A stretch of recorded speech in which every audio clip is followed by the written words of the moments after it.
It's a beautiful day in the neighborhood, a beautiful day in the neighborhood. Could you be mine?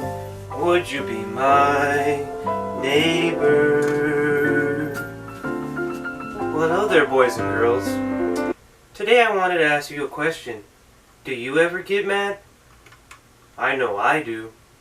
Do you ever feel like you can go and walk up to that person's house, knock on their door, and wait for them to answer it, then stab them repeatedly 1,000,000 times until they die, and then take said body and throw it into the back of your trunk, and then drive to the nearest back road and or lake, and throw said dead body into back road or lake, and watch it decompose and let it get eaten by flies and maggots?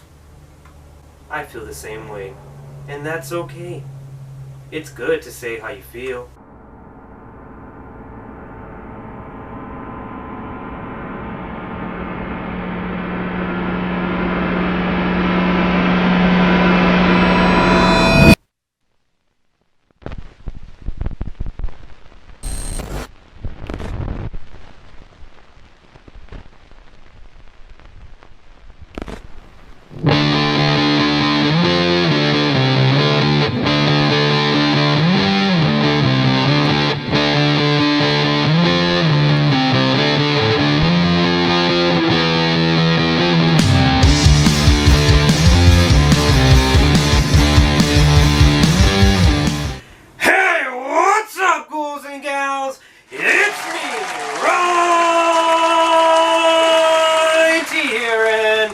Today I'm going to be reviewing A Beautiful Day in the Neighborhood.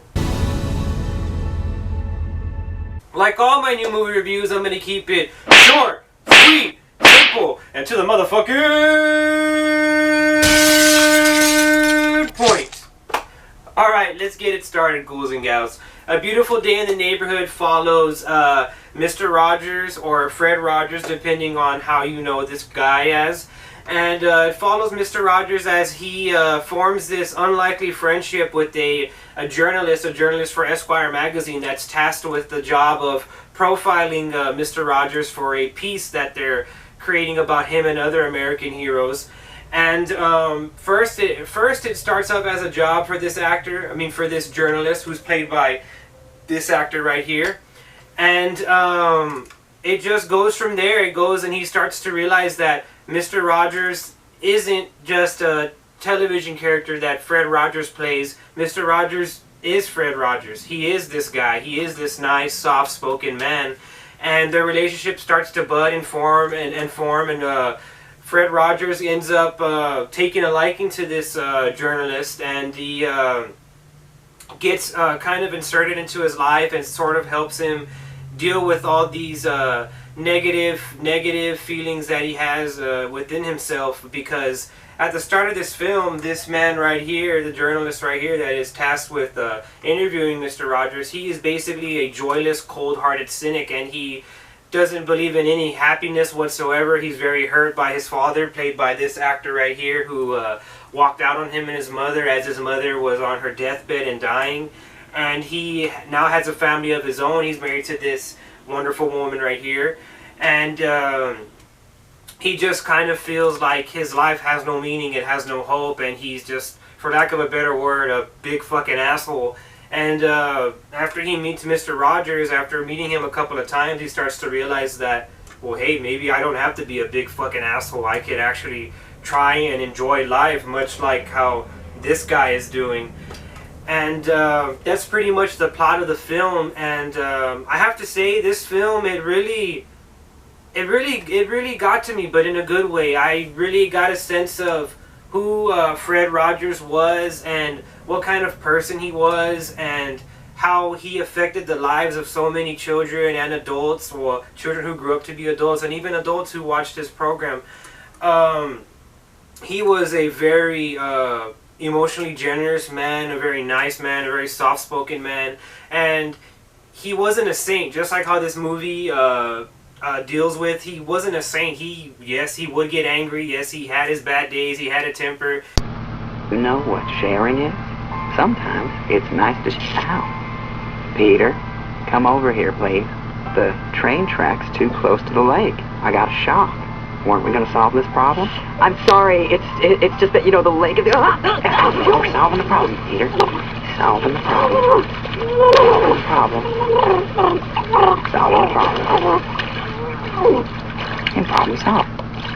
His wife, played by this actress, addresses all that, and I really like that. But I have to say, if you're going into this film thinking that this is the Mr. Rogers biopic, that's not what this is. This movie is solely about Mr. Rogers' relationship with this journalist right here. And to be honest with you, Mr. Rogers isn't the main character in this film. This journalist right here, played by this actor right here, is the main character in this film. Mr. Rogers kind of serves as a catalyst that gets the story moving. And I have to say, the way that they use Mr. Rogers in this film is pretty perfect. I mean, it gets the story of the film moving along very well, and Tom Hanks is just really on point in this film, and he does an amazing job as portraying Mr. Rogers.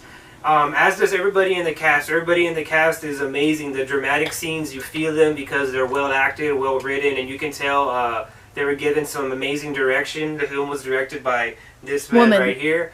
And just from a direction standpoint, you can tell that these actors benefited a lot from this direction right here, because it is amazingly acted.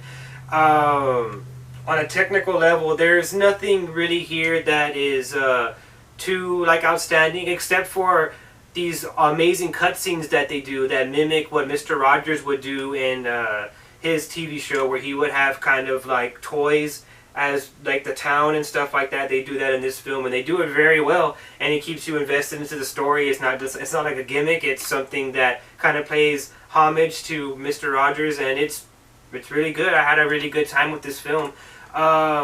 This film, it had me smiling, it had me wanting to cry, it had me feeling sad, and just like Mr. Rogers says, that's okay.